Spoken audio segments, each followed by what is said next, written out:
Olá, graça e a paz do nosso Senhor e Salvador Jesus. Estamos novamente gravando um vídeo no meio de um estudo aqui. Todos os vídeos, na verdade, que eu gravei até hoje foram no meio de estudos. E o Senhor ministrou algo no meu coração.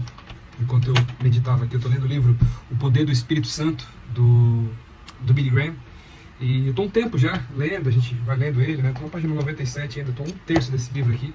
Mas Deus tem ministrado muito ao meu coração, até porque ele fala da mesma linha que eu tenho ministrado, na mesma linha que o Espírito ministra ao meu coração e assim faz com que derrame na vida das pessoas. Quando eu cheguei nesse capítulo aqui de hoje, ele fala sobre as duas naturezas, a luta do cristão, a luta interior do cristão, né?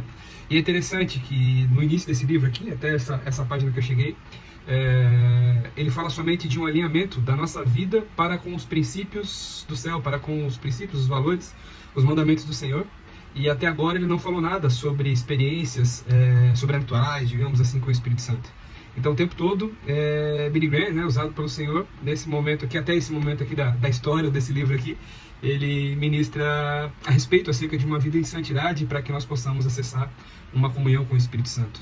E nesse capítulo aqui, falando das duas naturezas, ele fala da luta que todo cristão tem, essa luta onde o pecado tenta de alguma forma paralisar ou envolver o cristão, a mente do cristão, para que ele não consiga avançar naquilo que o Senhor tem preparado para ele e também não consiga fluir nessa intimidade com o Espírito Santo, que fará com que, através dela, ele consiga também estar vencendo esses pecados. Afinal, o Espírito Santo, ele é o único que tem poder de convencimento, de nos convencer do mal, de nos convencer do pecado, fazer com que nós tenhamos essa conexão com o Pai, com o mundo espiritual. O Espírito Santo, ele é o intermediador, ele é aquele que ora quando não conseguimos orar, é aquele que nos aconselha quando nós não sabemos para onde ir, e sem comunhão com o Espírito Santo, a vida do cristão ela fica muito difícil. Só que nesse texto, nessa parte do livro aqui, ele traz um texto do apóstolo Paulo, quando ele escreve aos Efésios, lá no capítulo 4, dos versículos...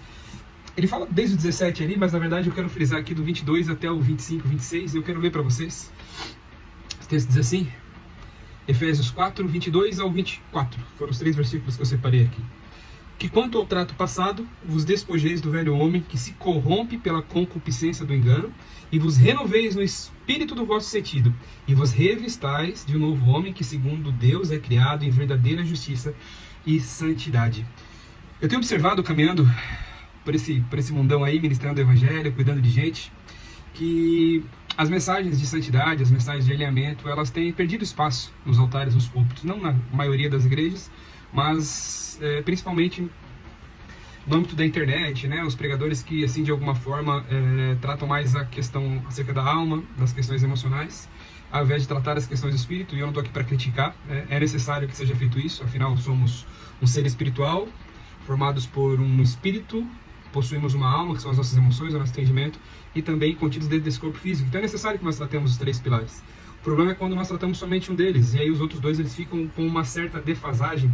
E o que o apóstolo Paulo está trazendo aqui é um cuidado onde fará com que os 3 pilares do homem ele passe por um processo de transformação. Ele lembra a igreja aqui, dos romanos, que eles precisariam se despojar do velho homem, eles precisariam se desvincular daquilo que outrora eles faziam.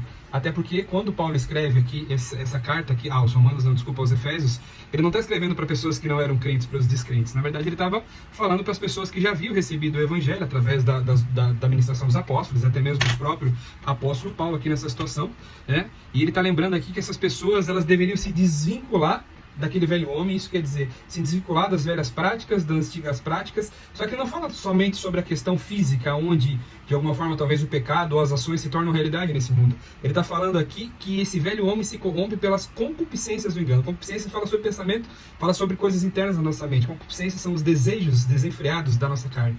E o desenfreado, né, o desejo desenfreado da nossa carne não é somente quando nós pensamos possivelmente numa questão de pecado de ordem sexual, né? Falam em carne, normalmente as pessoas, não, poxa, carne na área da sexualidade, da promiscuidade. Não, né? O pecado, a concupiscência, dessa questão aqui, ela pode ser qualquer situação que de alguma forma alimente o nosso corpo físico e faz com que de alguma forma nós cauterizemos o Espírito Santo e o nosso espírito que teria esse papel de conexão ali. Então Paulo lembra aos Efésios aqui nesse momento que eles precisariam estar se desvinculando não somente das suas ações, mas das intenções dos seus pensamentos e principalmente do seu coração. A Bíblia fala que nós só fazemos ou falamos aquilo que de alguma forma o nosso coração ele transborda.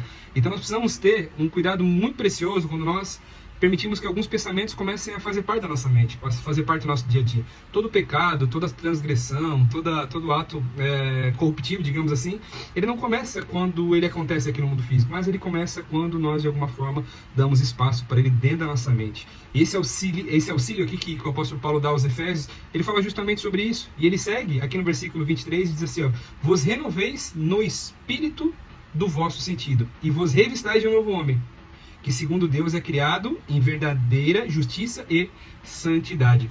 Nós entendemos o seguinte, meus queridos, que aquelas pessoas que de alguma forma se encontraram com Jesus Cristo, alguma coisa deverá acontecer de diferente na vida delas. Alguma coisa vai acontecer. Desde o primeiro milagre, onde Jesus Cristo transforma, né, lá em bodas de Caná, em Caná da Galileia, né, a questão do casamento e tudo mais, que foi o primeiro milagre de São Jesus. Naquele momento ele transforma a água em vinho, para que acontecesse, né, dessa sequência ao casamento, e isso aí é assunto para uma outra hora. Mas o que eu quero atentar você aqui é que desde o primeiro milagre, quando Jesus toca em alguma coisa com intencionalidade, Jesus Cristo transforma aquela situação. Então esse homem que teve um encontro com Jesus Cristo, ele de alguma forma ele precisa ter a sua natureza carnal, sabe, física aqui nessa terra ela modificada.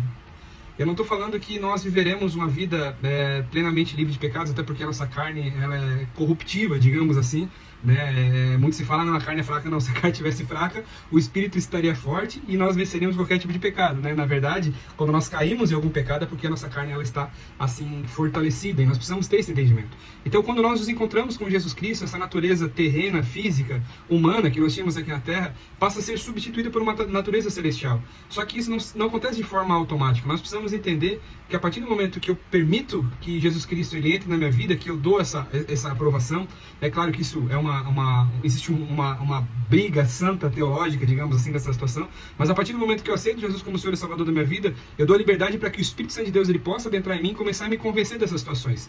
E aí eu vou ter uma única chance em Cristo de vencer todos esses pecados. O problema é que, com o passar do tempo, nós nos acostumamos com a presença do Senhor, como a igreja de Éfeso aqui nesse momento, se acostumavam com a presença do Senhor e de alguma forma começaram a relativizar o pecado, fazer com que o pecado talvez não fizesse mais aquele sentido terrível que faria antes deles conhecerem o Senhor Jesus, e fizeram com que a natureza deles, né, a natureza carnal ali, física, estivesse de alguma forma sobressaindo sobre a sua natureza espiritual, a qual o propósito do Senhor foi desde a criação lá no Éden. Então, o meu convite nesse momento, com essa mensagem aqui para você, é você reavaliar os seus pensamentos, reavaliar as intenções, ações e atitudes do seu coração, para ver se elas estão condizentes com a fé, estão condizentes com aquilo que realmente Jesus Cristo ele espera de nós, sendo que ele foi entregue na cruz para que a vitória do pecado pudesse vir sobre as nossas vidas e nos conectasse à eternidade. Por muitas vezes, com a cauterização, digamos assim, nós somos amortecidos pelo pecado, faz com que nós não valorizemos mais, ou como deveríamos, a crucificação, a mensagem da cruz, a mensagem da salvação. Então meu convite é, faça uma reflexão em relação àquilo que você tem permitido entrar na sua mente, entenda que aquilo que está no seu coração, a partir do momento que ele saiu de pensamento, foi para uma intenção, entrou na sua alma, entrou nos seus sentidos espirituais, ele vai se materializar no mundo físico também.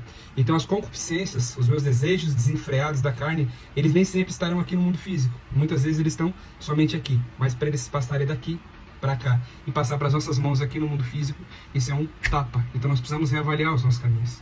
Se assim como lá no primeiro milagre, você teve encontro com Jesus Cristo e a sua vida não foi transformada de nenhuma forma, assim como a água foi transformada no vinho lá naquele momento, talvez você esteja assim como o pessoal dos Efésios aqui, o pessoal da igreja de Éfeso, carecendo de novos ensinamentos novamente, para que o Senhor ensine novamente você a como você deve se portar, o que você deve falar, da forma como que você deve agir, certo? Então todas as vezes também, uma última questão aqui, que nós de alguma forma adaptamos o Evangelho, adaptamos Jesus Cristo, adaptamos os mandamentos, a nossa maneira de pensar, na verdade, isso, no fundo dela, trata-se de idolatria, pois nós acabamos criando um Deus com as nossas mãos, com os nossos pensamentos, com as nossas intenções, à medida daquilo que nós imaginamos ser o certo. E não existe o meu Deus, o seu Deus. Existe um Deus único, poderoso e soberano. E esse Deus é o que nos dirige com seus princípios e mandamentos. É Ele que nos condiciona. Então, aproveite esse começo de ano, esse começo de 2024, nós temos um dia a mais, um ano bissexto esse ano.